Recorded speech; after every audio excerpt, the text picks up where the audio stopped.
तो इस वक्त की बड़ी खबर, पेगासस स्पाईवेयर के इस्तेमाल से जो जासूसी करवाई गई है उसमें सरकार के भी लोग शामिल हैं। सरकार के लोगों की भी जासूसी हुई है। विपक्ष के कड़े नाम तो सामने आ ही रहे हैं। द वॉशिंगटन पोस्ट की रिपोर्ट के मुताबिक इस लिस्ट में राहुल गांधी का नाम है, केंद्रीय मंत्री प्रहलाद पटेल, आईटी मंत्री अश्विनी वैष्णव, ममता बनर्जी के भतीजे अभिषेक बैनर्जी, चुनावी रणनीतिकार प्रशांत किशोर, ये तमाम नाम सामने आए हैं। हमारे साथ नीता शर्मा मौजूद है। नीता, अब कई नाम सामने आ रहे हैं और सबसे बड़ी त्रासदी यह है कि अब जो आईटी मंत्री इस पर जवाब दे रहे हैं, उनका खुद का नाम, जब वो मंत्री नहीं रहे और सरकार में नहीं थे तब उन पर भी जासूसी हुई। ये भी सुना कि स्मृति ईरानी के ऑफिस के लोग, वसुंधरा राजे के ऑफिस के लोग भी शामिल है। तो अब बस एक एक करके नाम सामने आ रहे हैं। आप इसमें क्या और जोड़ सकती हैं? नगवा, देखो, जासूसी पहले भी होती रही है, लेकिन इस बार पहली बार इतने बड़े बड़े नाम जो हैं, इतना बड़ा स्पेक्ट्रम ऑफ नेम्स जो हैं, जितने भी पिलर्स ऑफ डेमोक्रेसी हैं, चाहे वो जुडिशरी हो, चाहे वो ऑपोजिशन लीडर्स हो, चाहे वो सिटिंग मंत्री हो, ब्यूरोक्रेट्स हो, चाहे वो इंटेलिजेंस हेड्स हो या फिर जर्नलिस्ट हो, ऑपोजिशन के लीडर्स हो, उन सभी के नाम जो हैं वो सामने आ रहे हैं। ये बड़े बड़े नाम हैं। तो पहली बार ऐसा हुआ है। मॉनसून सत्र के पहले दिन आज दोनों दिन हंगामा होता रहा, जैसे कि आप बोल रही हैं कि जो अभी आईटी के मंत्री हैं उनका नाम भी सामने आया। ये जो रिकॉर्डिंग्स हैं, ये स्नूपिंग है, 2018 और 19 की है। तब भी वो मंत्री थे राज्यसभा से, तब उनके ऊपर भी स्नूपिंग हुई। इंटरेस्टिंग बात ये भी है नगमा कि आज उन्होंने भारत सरकार को डिफेंड किया पार्लियामेंट में, जब लोकसभा में उन्होंने इंडियन गवर्नमेंट का स्टैंड जो है वो पढ़ा कि किस तरह से ये मलाइन करने की कोशिश की जा रही है भारत में डेमोक्रेसी को, और ये जो रिपोर्ट है वो पूरी बेबुनियाद है। लेकिन आज जो नाम सामने आए हैं ये बड़े नाम है। प्रशांत किशोर का नाम सामने आया है, राहुल गांधी का नाम सामने आया है, शुवेंदु अधिकारी का, ममता बनर्जी के जो नेफ्यू हैं उनका नाम सामने आया है। तो काफी बड़े बड़े नाम हैं। जो पेगासस है यह हमेशा से बोलता रहा है कि हम सिर्फ गवर्नमेंट से डील करते हैं या गवर्नमेंट एजेंसीज से डील करते हैं। मैं इस वक्त रायसीना हिल में खड़ी हूँ। वो सारे चारों स्तंभ यहाँ पर हैं जो इस तरह की जो स्नूपिंग होती है जिसमें वो काम करते हैं। पीछे आप देख सकती हैं मिनिस्ट्री ऑफ होम अफेयर्स हैं, यूनियन होम सेक्रेटरी जो है वो इस बारे की जो क्लियरेंसेस हैं, किसी का अगर फोन लीगली स्नूप किया जाना है या लीगली टैप किया जाना है तो वो क्लियरेंस देते हैं। आज आईटी मंत्री ने बताया कि किस तरह से ओवर साइट अथॉरिटी है, कैबिनेट सेक्रेटरी हैं, उनका दफ्तर भी इधर सामने ही है, कैबिनेट सेक्रेटेरिएट सामने है, वहां पर वो बैठते हैं। तो ये सारा का सारा जो रायसीना हिल है वो मैकेनिज्म से जूझता है।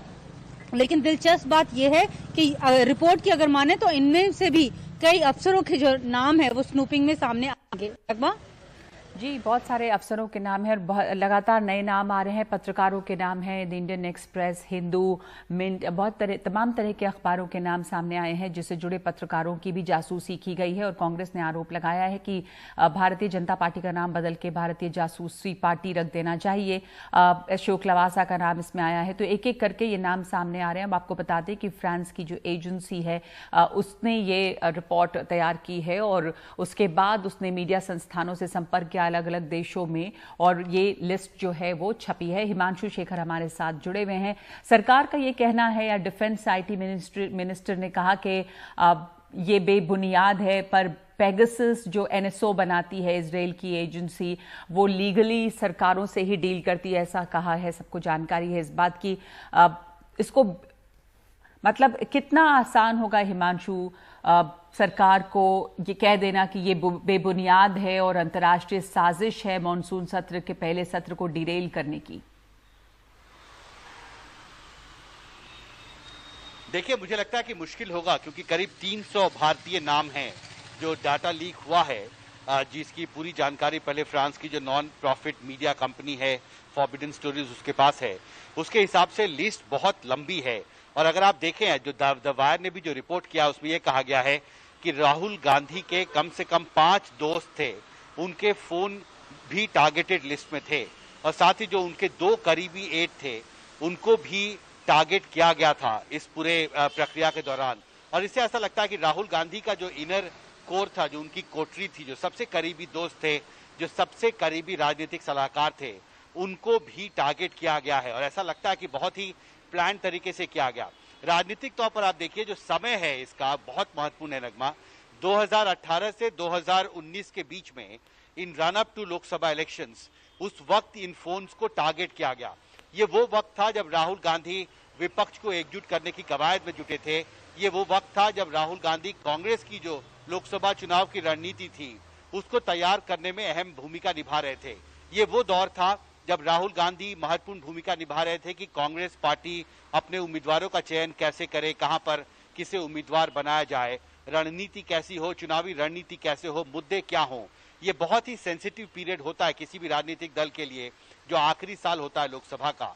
और 2018 से 2019 के बीच न सिर्फ राहुल गांधी बल्कि 5 उनके करीबी दोस्त और कम से कम 2 जो पॉलिटिकल एड थे उनके फोन को टारगेट करना और 2 अकाउंट जो फोन नंबर्स थे जिसका इस्तेमाल राहुल गांधी ने 2018 और 2019 के बीच में किया था, उसको टारगेटेड करना मुझे लगता है कि कई बड़े सवाल खड़े कर रहा है।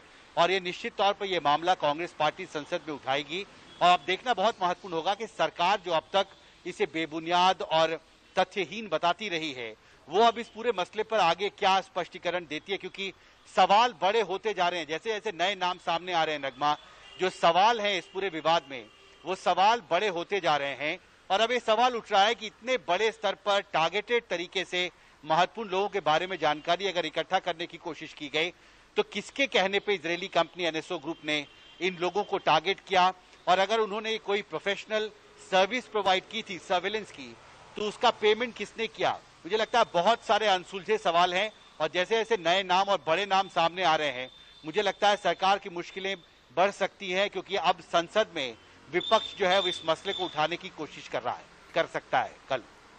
जी धन्यवाद आपका हिमांशु। और यही मुद्दा छाया रहेगा इस मॉनसून सत्र में क्योंकि बहुत सारे नाम हैं और जैसा एम.के. वेणु कह रहे थे, फाउंडिंग एडिटर वायर के की बड़ी सेक्युलर लिस्ट है, विपक्ष के लोग भी हैं, इसमें सरकार में शामिल लोग भी हैं। प्रियंका गांधी ने इसके ऊपर ट्वीट किया है और कहा है कि पेगासस के जरिए जासूसी से जुड़े खुलासे बहुत ही घिनौनी कारगुजारियों की तरफ इशारा करते हैं। अगर ये सच है तो मोदी सरकार संविधान द्वारा देशवासियों को दिए गए निजता के अधिकार पर गंभीर और खतरनाक हमला कर रही है। इससे लोकतंत्र नष्ट होगा। ये देशवासियों के निजता के अधिकार को कई स्तर पर नुकसान पहुंचाएगा।